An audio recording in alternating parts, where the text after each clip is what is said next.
Hey everyone, Once Bitten here. So here's a Warhammer Fantasy Battle Report, a game I played about a week ago, my Bretonnians versus a demon army that, this is the list the guy plays. He didn't make it just to go against my army, but it is ideally suited to counter a Bretonnian army. And I will admit that I went into the game thinking, I don't know how to win this.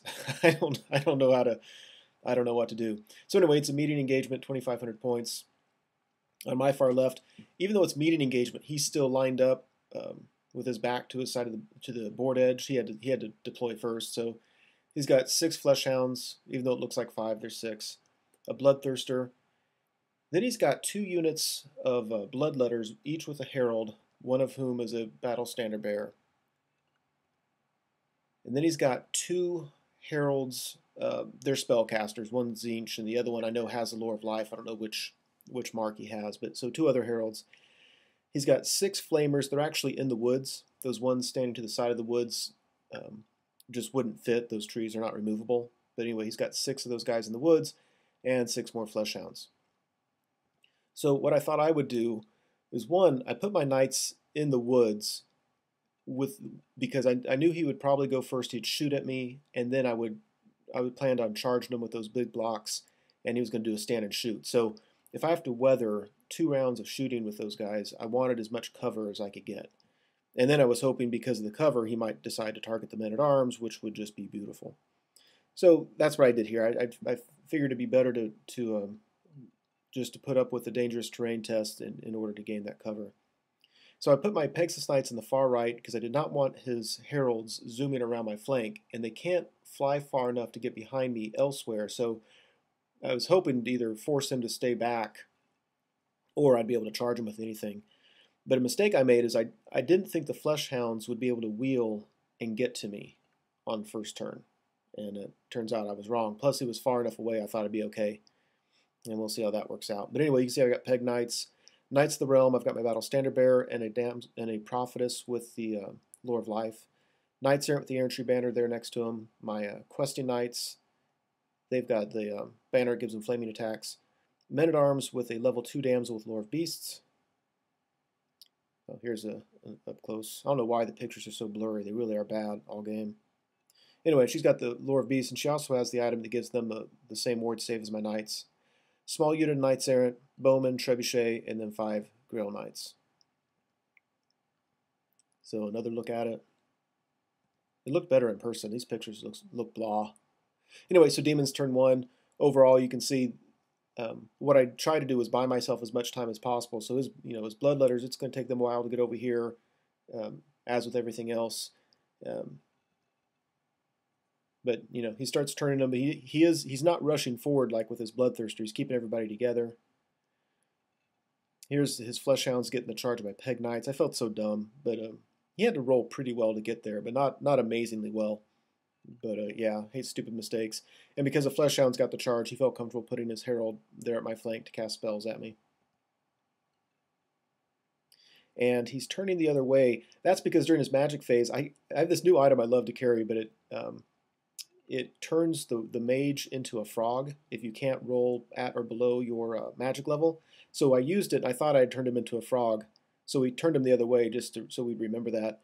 And then we realized he rolled his magic level, and I had told him before then that you have to roll under your magic level. So anyway, long story short, it was a wasted magic item. So he came up in combat. I think math hammer wise, he should have done 3 wounds ish, maybe 2, 3, whatever. But he only did 1 wound. I did 1 wound back, and I held. So I thought that was probably as fortunate as I could hope to get there. So on Brett turn 1, I go ahead and declare these charges. Between all the shooting, you can see I've only lost 4 models. The shooting only killed 1 model. I lost 3 to dangerous terrain, and ironically, I lost both my champions. So 2 champions, 1 knight to dangerous terrain, 1 knight to shooting, and yeah, so we get the charge on him. What I wasn't considering, I thought I would pop him through combat res if nothing else, is he's still in the woods, even though we had to move the woods to put him there. So that means he's steadfast. And yeah, that's going to be bad. Because if he stays there, his bloodletters are going to get an easy flank charge. So I wasn't super thrilled about that. Close-up look, I've got my archers turned to shoot at his mage, but they were hitting on 7s and nothing went through. And after combat, he did 2 wounds to me, and I didn't do any on him, and I held. So again, I think that's about as fortunate as I could hope. Oh wait, I take that back. No, those wounds were caused by something else. Maybe it was magic or something. Because after combat, my Peg Knights are off the board. His Flesh Hounds are off the board. In the Flamer battle, he's got 1 guy remaining, but that 1 guy, it took my Battle Standard Bearers unit out of combat. So what I did is I reformed with them, so because I thought that when his Flesh Hounds came back on, they wouldn't be able to avoid a charge by me, because he can't march, he can only move, and so I figure when he comes back on, I'll be able to charge him. The Prophetess has the Crown of Command, so I was thinking if his Bloodletters do charge the Knights Errant and they win and choose to overrun into me, they're gonna hurt me, but I'm gonna be stubborn and with a reroll, so I'll likely stay, and then I'd get a juicy countercharge with Men-at-Arms and Questing Knights.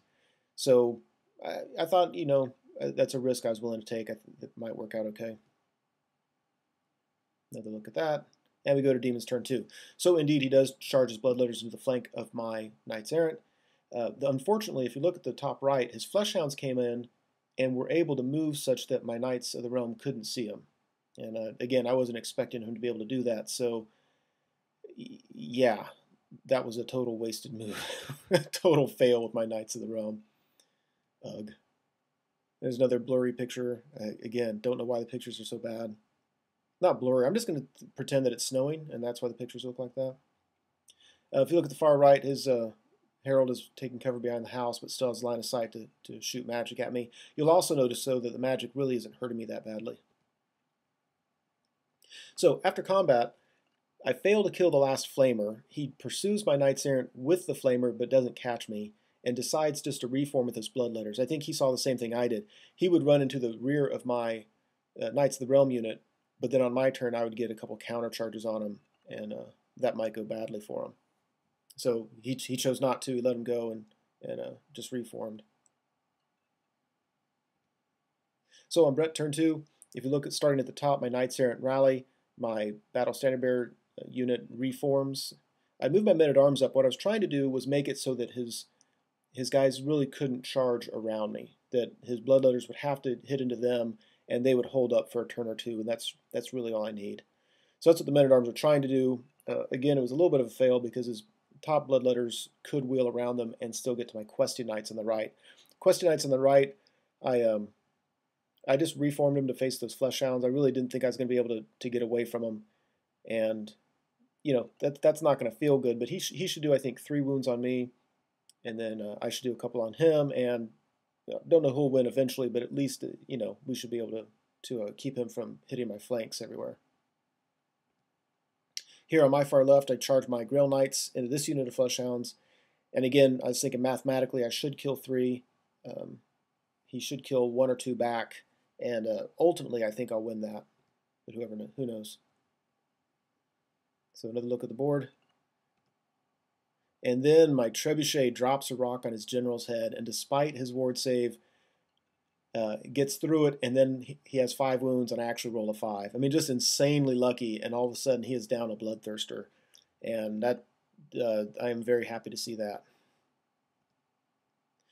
This combat over here, I think I did kill 3, maybe 4 of his guys. He killed 1 back, and then he rolled like boxcars on his instability test and just popped.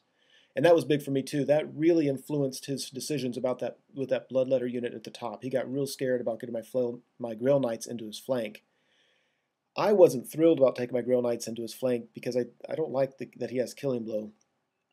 But yeah, but anyway, that was fortunate for me. And I'll say also that every leadership test he took all game long, I think, was a 10 or higher. I might be wrong, but pretty much all of them were really high.